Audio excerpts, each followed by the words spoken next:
Hi everyone. आज के इस वीडियो में अपन बात करेंगे तो टॉपिक oogenesis। टॉपिक oogenesis समझने से पहले टॉप oogenesis कहाँ होता है ये देखना बहुत ज़रूरी है। तो oogenesis से पहले अपन देख लेते थोड़ा बहुत ओवरी के बारे में। तो ovary is the primary sex organ in female जहाँ oogenesis होता है।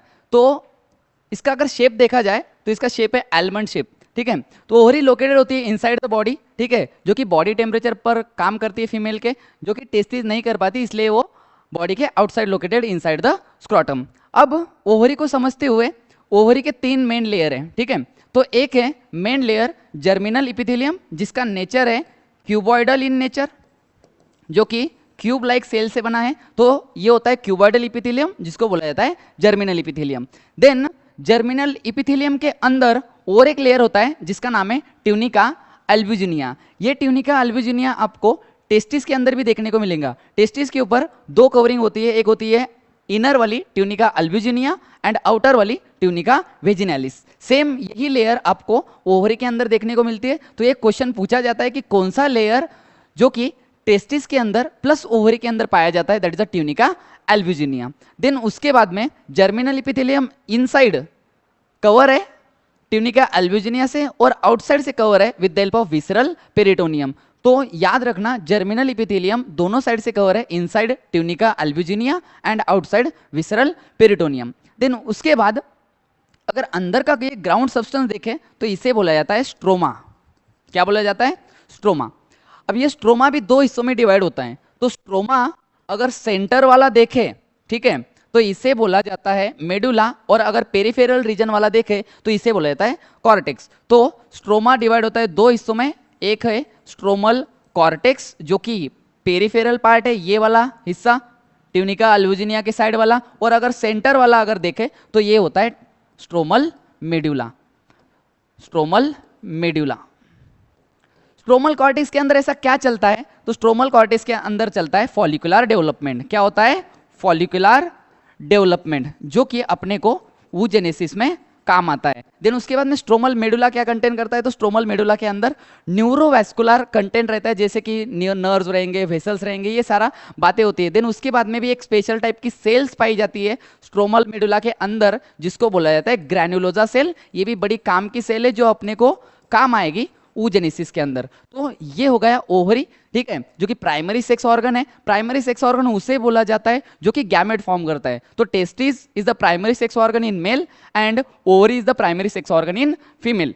शेप याद रखना, शेप है बेटा उसका बादाम जैसा, ठीक है। इसके दो कवरिंग है, जर्मिनल इपिथेलियम के अंदर वाली और बाहर वाली। जर्मिनल इपिथेलियम क्या होता है? एक क्यूबॉइडल लेयर रहता है, मेन लेयर ऑफ ओवरी, ठीक है, जो कि अंदर से लाइन है with the help of tunica albuginea and outside lined visceral peritoneum. देखो पेरिटोनियम बॉडी में एक ऐसी कवरिंग रहती है कि जो ऑर्गन को ऊपर से कवर करे। अब ये एक ओवरी एक प्रकार का ऑर्गन ही है ना बेटा, ठीक है। तो ऑर्गन है तो बाहर की साइड से कवर कर रहा है with the help of peritoneum. जैसे हार्ट रहे, किडनी रहे, जो भी है, ये सारे के सारे ऑर्गन किससे कवर होते हैं? पेरिटोनियम से कवर होते हैं। तो सेम ओवरी भी किससे कवर है? पेरिटोनियम से।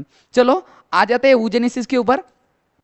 तो oogenesis क्या है? सबसे पहले oogenesis को अगर समझो तो it is the formation, definition याद रखना, formation of mature female gamete that is a ovum. मतलब स्पर्मेटोजेनेसिस जैसे कि फॉर्मेशन ऑफ स्पर्म, ये स्पर्मेटोजेनेसिस कहलाता है। तो oogenesis क्या? Formation of mature female gamete that is a ovum. Then उसके बाद में कहाँ स्टार्ट होता है? देखो स्पर्मेटोजेनेसिस कब शुरू होता है और oogenesis कब शुरू होता है, इसमें बहुत फर्क है। तो oogenesis शुरू हो जाता है फीमेल के एम्ब्रियोनिक स्टेज से ही, ठीक है, जबकि वो फीमेल का भी बर्थ भी नहीं हुआ है। वो फीमेल, अब वो फीमेल कौन है? कोई भी एक मिस एक्स फीमेल मान लो, ठीक है, आपके हिसाब से। तो इन वो मिस एक्स के एम्ब्रियोनिक स्टेज से ही क्या हो जाता है? वो oogenesis स्टार्ट हो जाता है, ठीक है। तो in embryonic stage female of foetus ovary, यहां से क्या हो जाएगा? oogenesis शुरू हो जाएगा, ठीक है। मतलब इंट्रायूटेराइन लाइफ अगर देखो उस फीमेल की, ठीक है, तो इंट्रायूटेराइन लाइफ में क्या होता है? मान लो वो मिस एक्स 1 महीने की है अपने मम्मी के अंदर, ठीक है, तो ड्यूरिंग 1 मंथ उस एम्ब्रियोनिक मतलब फीटस फीमेल के ओवरी के अंदर क्या होता है? तो 600 से 1200 प्राइमोर्डियल जर्म सेल पाए जाते हैं, ठीक है, जो कि अपने मम्मी के अंदर है। और कितने महीने की है? खाली 1 महीने की है। तो उनके ओवरी के अंदर कितने प्राइमोर्डियल सेल हैं? 600 से 1200। अब ये प्राइमोर्डियल सेल आए कहाँ से? तो उनके मम्मी के यूटरस में एक स्ट्रक्चर पाया जाता है जिसका नाम है योक सैक। योक सैक से कुछ सेल्स निकल के फीमेल फिटस के ओवरी में एंटर होते हैं और वहां एंटर होके माइटोटिक डिवीजन शो करते हैं। सर फिर एंटर कितने हुए? तो जब वो 1 महीने की थी तो लगभग 600 से 1200 एंटर हुए और उन्होंने वहां जाके माइटोसिस शो किया। ठीक है, अब माइटोसिस शो करेगी, माइटोसिस चल रही है रात दिन 1 महीने की 2 महीने हो जाएगी, 2 की 3 महीने हो जाएगी, 4 महीने 5 महीने। जब अपने को 5th मंथ की दिखेगी वो फीमेल अपनी मम्मी के अंदर, तो उसकी ओवरी क्या कंटेन करेगी? अब प्राइमोर्डियल सेल नहीं रही, वो प्राइमोर्डियल सेल माइटोटिकली डिवाइड होगी और किसमें चलेगी? अब वो चलेगी ऊगोनिया में। बट कितनी ऊगोनिया बनी? तो उसके ओवरी के अंदर बनी लगभग अप्रोक्सीमेट 5 to 7 मिलियन ऊगोनिया। समझ में आ रहा है? तो ओवरी के अंदर ऊगोनिया कहां से आते हैं? तो ऊगोनिया आते हैं प्राइमोर्डियल जर्म सेल से। ठीक है, कैसे? तो प्राइमोर्डियल जर्म सेल माइटोसिस करते, माइटोसिस करेगी तो 1 का 2, 2 का 4, 4 का 8, ऐसे करते करते करते क्या हुआ? 5 to 7 मिलियन ऊगोनिया फॉर्म हो गए। देन अब इन ऊगोनिया क्या करेगी? अब ऊगोनिया बन के तो नहीं खाली बैठेगी, ऊगोनिया आगे कुछ ना कुछ चेंजेस लाएगी। तो सुनना, मान लो ये फीमेल की ओवरी है, ठीक है, वो फीमेल अपने मम्मी के अंदर ही है, ठीक है। अब ये फीमेल की ओवरी, उस फीमेल की ओवरी के अंदर ये मान लो ऊगोनिया है, क्लियर। ये ऊगोनिया अपने अंदर थोड़ा सा चेंज लाती है, खुद को चेंज करती है, जिसको बोलते हैं अपन डिफरेंशिएशन। क्या बोलते हैं? डिफरेंशिएशन, ठीक है। अब डिफरेंशिएट करेगी खुद को और कन्वर्ट करा लेगी खुद को, ऊगोनिया कन्वर्ट करा लेगी खुद को प्राइमरी oocyte के अंदर। जैसे कि अपन ने देखा था, देखो स्पर्मेटोगोनिया पहले प्राइमरी स्पर्मेटोसाइट में गई थी, देन उसके बाद कहाँ गई? सेकेंडरी स्पर्मेटोसाइट के। सेम है यहाँ पर, ऊगोनिया प्राइमरी oocyte के अंदर आएगी, ठीक है। कैसे आएगी सर? चेंज करके लाएगी खुद को, माइटोटिकली चेंज कराएगी प्राइमरी oocyte के अंदर। अब ये मान लो प्राइमरी oocyte है, ठीक है। अब प्राइमरी oocyte आगे बढ़ती है, क्लियर सर। आगे बढ़ती है तो किसमें कन्वर्ट होती है? तो इस एक स्ट्रक्चर में चले जाती है, प्राइमरी फॉलिकल। अब ये प्राइमरी फॉलिकल क्या होता है? पहली बात तो ये है प्राइमरी oocyte, ये एज इट इज यहाँ प्राइमरी oocyte रख दो, ठीक है। उस प्राइमरी oocyte के ऊपर कुछ ऐसे कवरिंग लाओ, ठीक है, जिनको बोला जाता है ग्रैनुलोजा सेल्स। अब ये ग्रैनुलोजा सेल्स कहाँ से आए? तो बेटा ये आए, पहले से ही बताए, ये कहाँ से उठ के आए? तो ये उठ के आए स्ट्रोमा से। तो स्ट्रोमा से कुछ सेल्स उठ के उस प्राइमरी oocyte के ऊपर क्या हो गए? कवर्ड हो गए, ठीक है। मतलब ये प्राइमरी oocyte मियोसिस के अंदर एंटर हो गई है, क्लियर हुआ? मियोसिस के अंदर एंटर हो गई है। बट ओवरी बोलती है इतनी भी क्या जल्दी है, अभी तो अभी टाइम है ना, बहुत दिन बाकी है अभी, ठीक है। तो प्राइमरी फॉलिकल में जब जाती है कौन? प्राइमरी oocyte, वहां जाके अटक जाती है। तो आप ध्यान दो, तो ऊगोनिया क्या है? Differentiate and enters into meiosis but arrest at prophase 1 of meiosis 1। Clear हुआ? मतलब क्या? ऊगोनिया पहले तो डिफरेंशिएट हुई प्राइमरी oocyte के अंदर, प्राइमरी oocyte कन्वर्ट होगी प्राइमरी फॉलिकल के अंदर, ठीक है। प्राइमरी फॉलिकल कैसे बना? बाय कवरिंग ग्रैनुलोजा सेल्स, बट यहाँ आके वो अटक जाती है। मियोसिस शुरू हो गया है, मियोसिस यहाँ से शुरू हो गया है। मतलब मैं यहाँ एक चीज लिखूंगा, ये लिखूंगा मियोसिस। क्या लिखूंगा? मियोसिस। बट मियोसिस 2 हिस्सों में होती है, मियोसिस 1 एंड मियोसिस 2। पहले तो मियोसिस 1 होगा, ठीक है। मियोसिस 1 में शुरुआती हो रही है, क्लियर हुआ। बट ये अटक गई कहां पर? मियोसिस 1 के प्रोफेज 1 में। मियोसिस 1 के 4 phase, prophase 1, metaphase 1, anaphase 1, telophase 1, है ना। तो उसके प्रोफेज 1 में क्वेश्चन ये भी पूछा जाता है, प्रोफेज 1 के फिर से कुछ स्टेजेस होते हैं 5, ठीक है। ये सेल डिवीजन में पता ही है। प्रोफेज 1 के 5 stage, leptotene, zygotene, pachytene, diplotene and diakinesis, ठीक है। तो वो जाके अटक जाती है 4th नंबर की स्टेज में, जिसका नाम है डिप्लोटिन, ठीक है। आपने ये स्टेजेस याद करी ही होगी, लता जरा पानी दे देना, ठीक है। Leptotene, zygotene, pachytene, diplotene and diakinesis. तो ये कहाँ आके अटक जाती है? डिप्लोटिन में, ठीक है। अब आके अटक गई ऐसी, क्लियर। अब आगे क्या होगा सुनना, तो वो अभी अंदर ही है मम्मी के, ठीक है। मतलब मान लो उसके अपन 3, उस फीमेल के, मिस एक्स के अपन 3 स्टेज करते, वो अपने मम्मी के अंदर है मान लो, ठीक है। बिफोर बर्थ, ठीक है। तो बिफोर बर्थ उसके ओवरी के अंदर कितने प्राइमरी फॉलिकल अटक के बैठे हैं मियोसिस 1 के अंदर, प्रोफेज 1 के अंदर? तो 4 से लेके 5 मिलियन प्राइमरी फॉलिकल उसके अंदर प्रेजेंट है, अटक के बैठे हैं, क्लियर हुआ। अब उनका हुआ जन्म, ठीक है। उनका क्या हुआ? बर्थ हुआ, क्लियर। अब बर्थ हुआ तो प्यूबर्टी के पहले और बर्थ के बाद में जो बचपन बीतेगा, ठीक है, चाइल्डहुड स्टेज में, ठीक है। तो ये चाइल्डहुड स्टेज में क्या होगा, तो जो 4 to 5 मिलियन प्राइमरी फॉलिकल बने थे वो अपने को यहां पर क्या होते हुए दिखेंगे, डिस्ट्रॉय होते हुए दिखेंगे, जिसको बोला जाता है फॉलिकुलर एट्रेसिया। ठीक है, फॉलिकुलर एट्रेसिया क्या है बेटा, तो फॉलिकुलर एट्रेसिया है destruction of primary follicle. Destruction of primary follicle क्यों होता है सर, प्राइमरी फॉलिकल रहने दो ना उनको, क्या बिगाड़ रहे हो। तो ये देखो इतने नंबर अपने को जरूरी नहीं है, तो उन नंबर को रेगुलेट करने के लिए, नंबर को मतलब बैलेंस करने के लिए उनको क्या किया जाता है, डायरेक्टली वो डिस्ट्रॉय होते हैं, जिसे बोला जाता है फॉलिकुलर एट्रेसिया। देखो बर्थ हुआ तो वो टाइम पे कितने फॉलिकल थे, 4 से लेके 5 मिलियन प्राइमरी फॉलिकल थे। ठीक है, बर्थ हुआ, प्यूबर्टी तक, बर्थ से लेके प्यूबर्टी तक जो गैप है, जो बचपन है, उसमें क्या चला, तो उसमें ओवरी ने क्या किया, जो बहुत ज्यादा प्राइमरी फॉलिकल थे उनको क्या कर दिया, मार दिया। ठीक है, चाइल्डहुड में, बचपन में, क्लियर। अब ये फीमेल के लाइफ में आया प्यूबर्टी। प्यूबर्टी कब रीच होगी, जब वो 12 साल की हो जाए, 13 साल की हो जाए, 14 से या 15, मतलब 12 to 15 ईयर प्यूबर्टी कोई भी समय पर रीच हो सकती है। तो 12 साल तक, बचपन मतलब जन्म से लेके 12 साल तक क्या चला, फॉलिकुलर एट्रेसिया। आज प्यूबर्टी रीच हुई मान लो, ठीक है, प्यूबर्टी जिस टाइम पे रीच होगी तो ये इतने खत्म हो गए थे प्यूबर्टी आने तक, प्यूबर्टी पे बचे खाली 60,000 to 80,000 primary follicle remain in each ovary. ये चीज याद रखना। ठीक है, तो क्या हुआ, बर्थ पे इतने बन के थे सर, ठीक है, बचपन में टूटते गए, और प्यूबर्टी पे कितने बचे, खाली 60,000 to 80,000 प्राइमरी फॉलिकल। इतने सफिशिएंट है, क्लियर हुआ, गैमेट फॉर्मेशन के लिए, समझ में आया। और एक चीज याद रखना, वूगोनिया जब तक मम्मी के अंदर थी, वो फीमेल जब तक मम्मी के अंदर थी, जितने ऐड होने थे हो गए, जितने बनने थे बन गए वूगोनिया। जिस दिन बर्थ हो जाएगी एक भी वूगोनिया ऐड नहीं होगी, फॉर्म नहीं होगी, तो no more oogonia form and added after birth. Clear हुआ। आज प्यूबर्टी रीच हो गई मान ले, सबसे बड़ा दिन है। अब प्यूबर्टी के दिन क्या होगा, सुनना ध्यान से, प्यूबर्टी से आगे क्या होगा, तो उन फीमेल के बॉडी में एक ग्लैंड है, that is a pituitary gland. सबके पास होती है, सबके पास होती है पिट्यूटरी ग्लैंड। ठीक है, तो पिट्यूटरी ग्लैंड में एक चेंज आता है। पहली बात तो पिट्यूटरी ग्लैंड किससे अटैच है सर, तो पिट्यूटरी ग्लैंड अटैच है हाइपोथैलेमस से।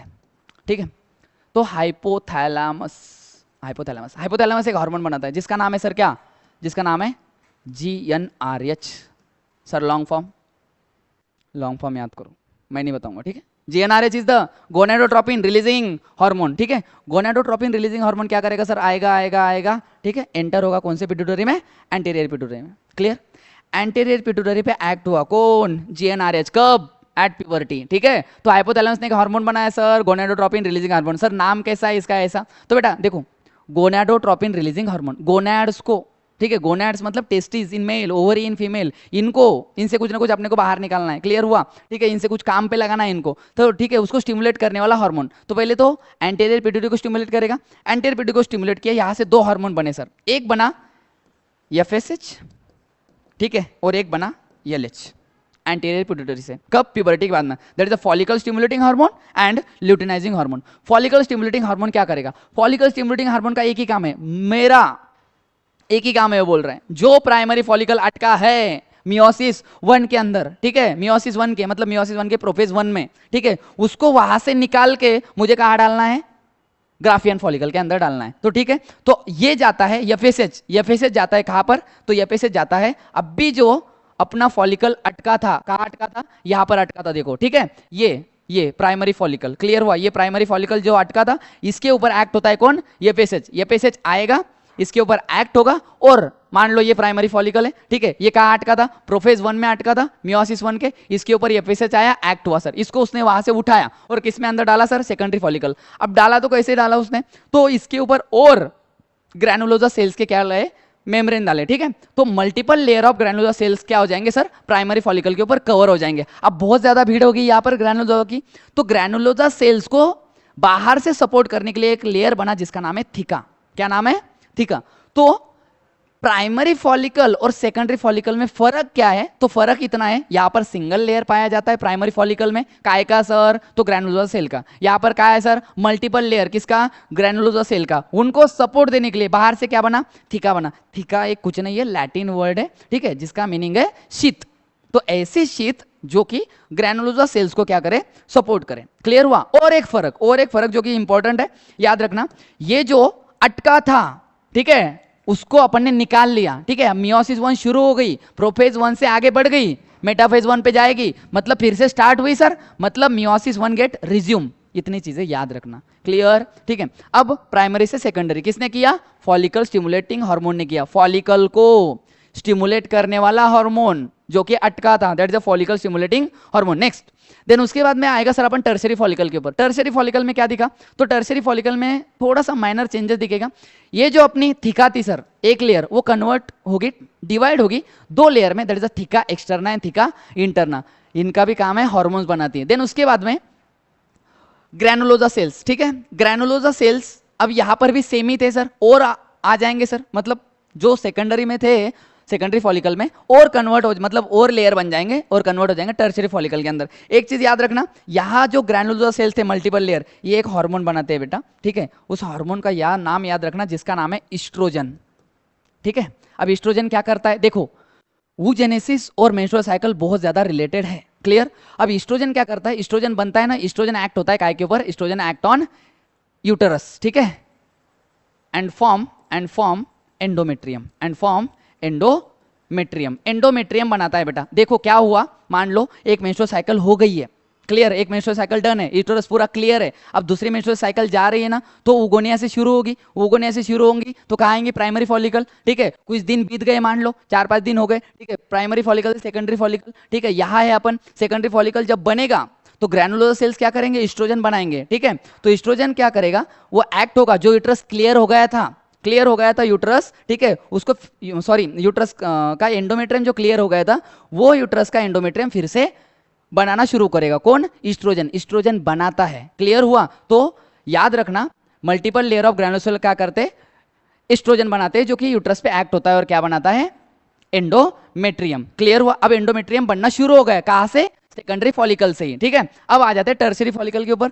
जो ग्रैनुलोसा सेल्स थे उनके अंदर एक छोटा सा अपने को चेंज मिलेगा, एक कैविटी मिलेगी जिसको बोला जाता है एंट्रम। एंट्रम क्या है सर? तो antrum is a fluid field cavity, fluid field cavity है। उसके बाद अपना थीका डिवाइड हो गया एक्सटर्ना और इंटरना में, और एक ग्रैनुलोसा है एज इट इज, क्लियर हुआ। देन उसके बाद में चेंज क्या दिखा? एक सबसे बड़ा चेंज है कि जो अपना प्राइमरी oocyte था, क्लियर हुआ, प्राइमरी oocyte मियोसिस 1 कंप्लीट कर लेता है, ठीक है, मियोसिस 1 कंप्लीट कर लेता है। तो meiosis 1 is completed in tertiary follicle. Tertiary follicle के अंदर मियोसिस 1 कंप्लीट हो जाएगा। अब देखो, प्राइमरी oocyte एंटर हुई थी मियोसिस 1 के अंदर, ठीक है, और वो जाके कंप्लीट कहाँ हुई? टर्शरी फॉलिकल के अंदर। मान लो ये थी मियोसिस 1, अब ये मियोसिस 1 कंप्लीट होगी, कंप्लीट हुई तो प्राइमरी oocyte किस में आएगी सर? सेकेंडरी oocyte में। सेम प्राइमरी स्पर्मेटोसाइट क्या के अंदर गई थी? सेकेंडरी स्पर्मेटोसाइट के अंदर, ठीक है। बट यहां पर जो डिवीजन है सर, वो डिवीजन है अनइक्वल डिवीजन।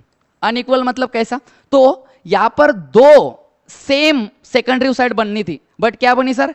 एक ही सेकेंडरी oocyte बनी और एक एकदम छोटी सी नॉन फंक्शनल बॉडी बनी जिसका नाम है सर पोलर बॉडी। तो यहां पर बनी sir first time, that is a first tiny polar body, clear हुआ। इसका कोई रोल नहीं बेटा, नॉन फंक्शनल बॉडी होती है, ठीक है। क्यों ऐसा अपन करते हैं अनइक्वल डिवीजन? तो ओहम ज्यादा से ज्यादा अपने पास साइटोप्लाज्म रखता है क्योंकि उसको फर्टिलाइजेशन में एंटर होना है, क्लियर हुआ। तो यह meiosis 1 is a unequal division, और यहां बना सर सेकेंडरी oocyte। मतलब टर्शरी फॉलिकल प्राइमरी oocyte नहीं रखेगा, क्या रखेगा?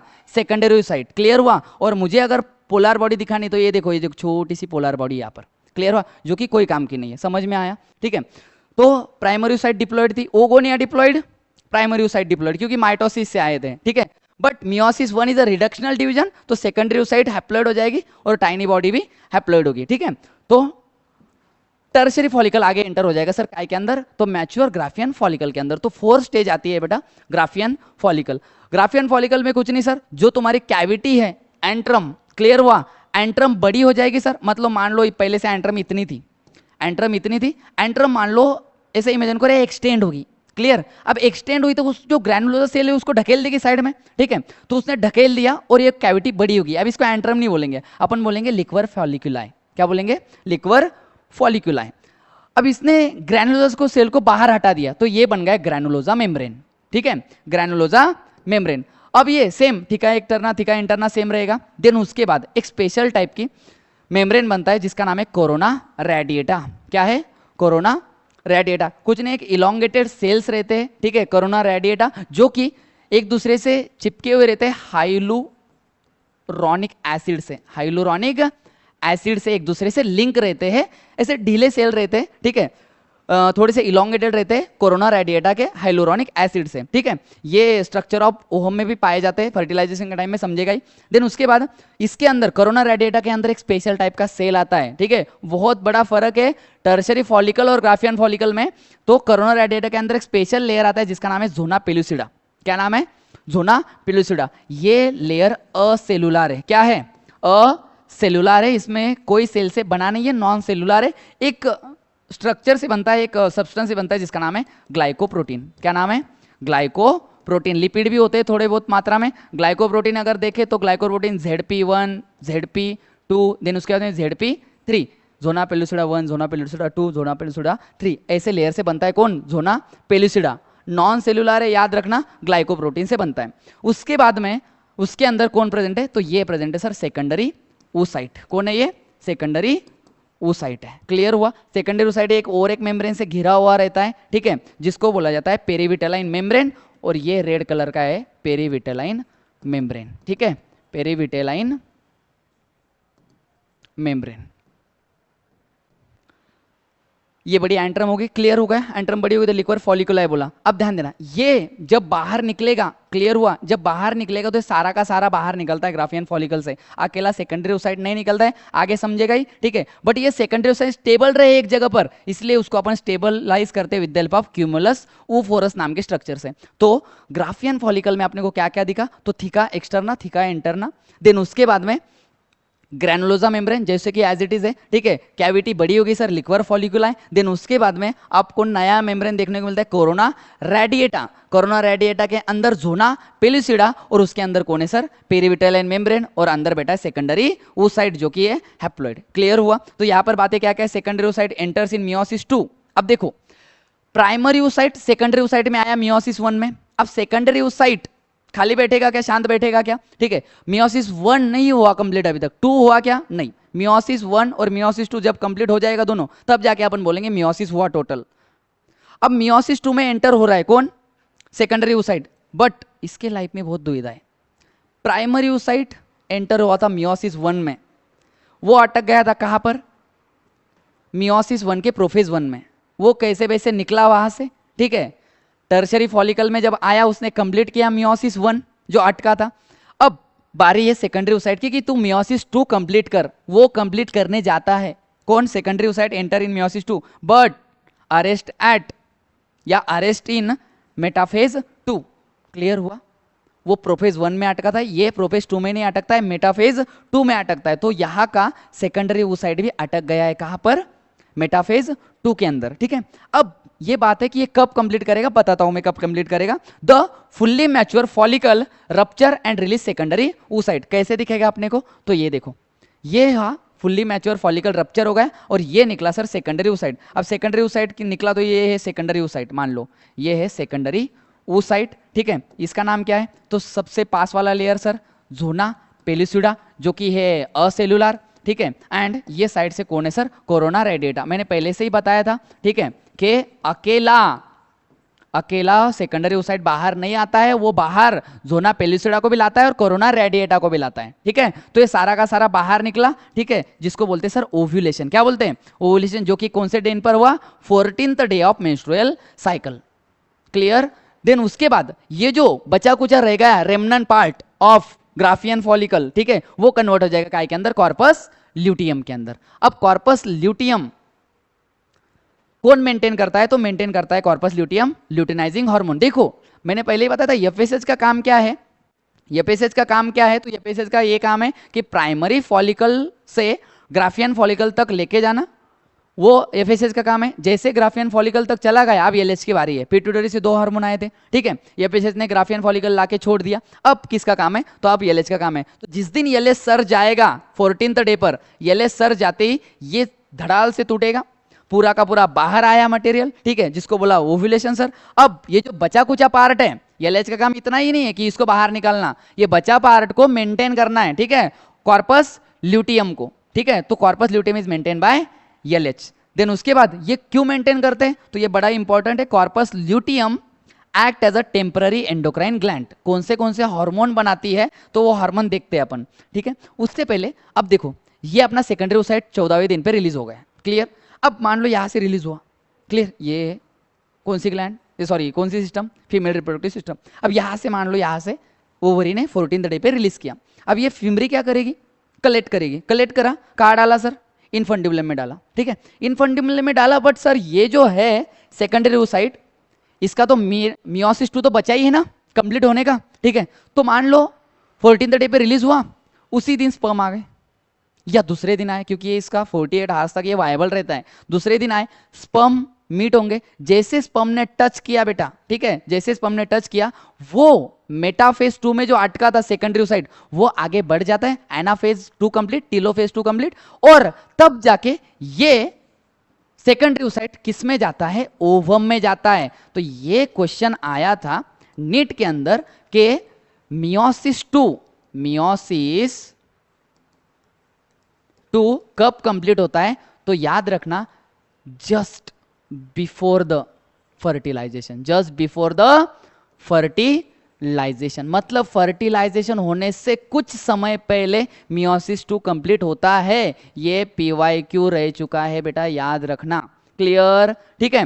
तो अपन फर्टिलाइजेशन नहीं पढ़ रहे, अपन पढ़ रहे oogenesis, ठीक है। तो मान लो ये कॉर्पस ल्यूटियम को मेंटेन करा सर किसने, एलएच ने, और कॉर्पस ल्यूटियम क्या एक्ट हुआ, टेम्पररी एंडोक्राइन ग्लैंड। देखो 14th डे पे बाहर आ गए, दिन आगे बढ़ रहे हैं, ठीक है, 14, 15, 16, 17 इसको मेंटेन कर रहे हैं, क्लियर। अब इसको मेंटेन करने का फायदा देखो क्या है, तो ये सीक्रेट करते हैं कुछ हार्मोन। ये बनाता है प्रोजेस्टेरॉन, कौन, कॉर्पस ल्यूटियम, प्रोजेस्टेरॉन बनाया, ईस्ट्रोजन बनाया, इनहिबिन बनाया और रिलैक्सिन बनाया। इसमें से 2 हार्मोन बड़े इंपॉर्टेंट है। प्रोजेस्टेरॉन क्या करता है, प्रोजेस्टेरॉन का काम है जो एंडोमेट्रियम बनाया था ईस्ट्रोजन ने, उसको मेंटेन करने का काम, कौन, प्रोजेस्टेरॉन। तो प्रोजेस्टेरॉन क्या करता है, मेंटेन एंडोमेट्रियम, मेंटेन एंडोमेट्रियम। देखो ये एंडोमेट्रियम मेंटेन करता है, कब तक, उसको ये लगता है कि वो इस आस में मेंटेन करता है कि जो इनफंडिबुलम में सेकेंडरी ओसाइट गया था वो फर्टिलाइज होके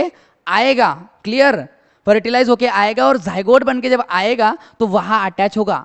तो जब तक एंडोमेट्रियम हो उसके लिए मेंटेन करते रहता है, समझ में आया, ठीक है। तो प्रोजेस्टेरॉन मेंटेन एंडोमेट्रियम, वो खाली मेंटेन करता है कुछ समय तक कि जाइगोट आने का वेट करता है वो, क्लियर। फॉर्म ईस्ट्रोजन ने किया था, ठीक है। देन उसके बाद में इनहिबिन क्या करता है, inhibin give negative feedback, inhibin give negative feedback on FSH. अब एफएसएच की कोई जरूरत नहीं है तो एफएसएच को स्टॉप करा देता है कौन, इनहिबिन। कहां से निकलना, पिट्यूटरी से निकलना, ठीक है। ये भी क्वेश्चन आया है कि पूछा गया था कि कौन सा सेल ओवरी का क्या बनाता है, इनहिबिन बनाता है। तो ऑप्शन में था ग्रैनुलोसा सेल। देखो अब ग्रैनुलोसा सेल कैसे बनाता है, तो सिंपल बात है, मुझे एक बात बोलो, ये है क्या, ये ग्रैनुलोसा सेल ही है ना, और ग्रैनुलोसा सेल है इसके अंदर, तो इसको क्या बोला, कॉर्पस ल्यूटियम। तुम बोलते हो कॉर्पस ल्यूटियम ने इनहिबिन बनाया, ठीक है, बट इनडायरेक्टली किसने बनाया, ग्रैनुलोसा सेल ने, जो कि स्ट्रोमा से आए थे ओवरी के निकल के, ठीक है। तो ये बनाया किसने, इनहिबिन, ग्रैनुलोसा सेल ने प्लस कॉर्पस ल्यूटियम ने। उसके बाद अगर फर्टिलाइजेशन नहीं हुआ, दिन आगे बढ़ रहे, क्लियर, तो दिन आगे बढ़ रहे, इसने मेंटेन करना शुरू कर दिया, फर्टिलाइजेशन नहीं हुआ, ठीक है, बट दिन जैसे आगे बढ़ेंगे 25-26 मेंस्ट्रुअल साइकिल के, क्लियर, 14th डे से आगे बढ़ गए, क्लियर, तो ये कॉर्पस ल्यूटियम कन्वर्ट हो जाता है काय के अंदर, कॉर्पस अल्बिगेंस में। कैसे होता है, तो एलएच कुछ समय तक रहता है, जब एलएच की लेवल डिक्रीज हो जाएगी तो एलएच अब मेंटेन करने रहा के कॉर्पस ल्यूटियम को नहीं, तो कॉर्पस ल्यूटियम किस में चला गया, कॉर्पस एल्बिगन्स में। जैसे कॉर्पस एल्बिगन्स में गया, प्रोजेस्टेरॉन की लेवल घटेगी, प्रोजेस्टेरॉन की लेवल घटी तो वैसे ही एंडोमेट्रियम मेंटेन होगा क्या, एंडोमेट्रियम मेंटेन नहीं होगा, एंडोमेट्रियम क्या होगा, शेड ऑफ होके मेंस्ट्रुअल फ्लो में बाहर निकलेगा, ठीक है। तो कॉर्पस एल्बिगन्स का काम क्या है, तो जब फर्टिलाइजेशन अब्सेंट रहता है, ठीक है, तो corpus luteum reduce into corpus albicans. Corpus albicans क्या है, तो बेटा कॉर्पस एल्बिगन्स एक व्हाइट स्कार लाइक बॉडी, ठीक है, इसको व्हाइट बॉडी भी बोला जाता है और कॉर्पस ल्यूटियम को येलो बॉडी भी बोला जाता है, याद रखना। देन अब इतनी सारी चीजें कैसे दिखेगी अपने को, तो बेटा इस प्रकार दिखेगी, ठीक है। तो ये हो जाएगा स्ट्रोमा, ठीक है, और ये हो जाएगा बाहर का कॉर्टेक्स रीजन, मान लो ये कॉर्टेक्स है, क्लियर, ठीक है। तो ये है ओवरी। अपन कहाँ से शुरू हुए थे बेटा, ये अपन शुरू हुए थे ऊगोनिया से, ठीक है, ऊगोनिया, क्लियर। ऊगोनिया काय में गई, सर प्राइमरी oocyte में डिफरेंशिएट करके, ठीक है। प्राइमरी oocyte में मतलब यहाँ क्या हो गया सर, अभी माइटोसिस से गई डिफरेंशिएट, अब ये शुरू हो गया सर मियोसिस, ठीक है। मान लो मैं M1 लिखता हूँ मियोसिस को, अरे मैं मान लो M1 लिखता हूँ, ठीक है। ये हो गया मियोसिस 1, क्लियर। मियोसिस 1 में ये कौन बना, प्राइमरी फॉलिकल। प्राइमरी फॉलिकल आगे जाएगा सर कौन से फॉलिकल में, सेकेंडरी फॉलिकल। सेकेंडरी फॉलिकल में जाने के बाद टर्शरी फॉलिकल, यहाँ पर ये मियोसिस 1 कंप्लीट हो जाएगा, ठीक है।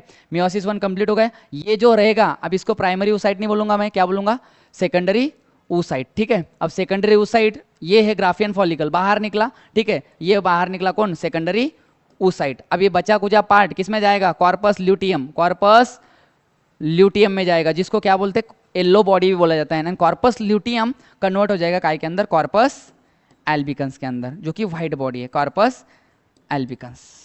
क्लियर हुआ। तो इसे बोला जाता है oogenesis, ठीक है, जो कि मेंस्ट्रुअल साइकिल से बहुत ज़्यादा रिलेटेड है। क्लियर हुआ। आई होप ये वीडियो आपको समझ में आया होगा, ठीक है। अगर नहीं समझा होगा तो आप फिर से एक बार वीडियो को देखें। Thank you so much.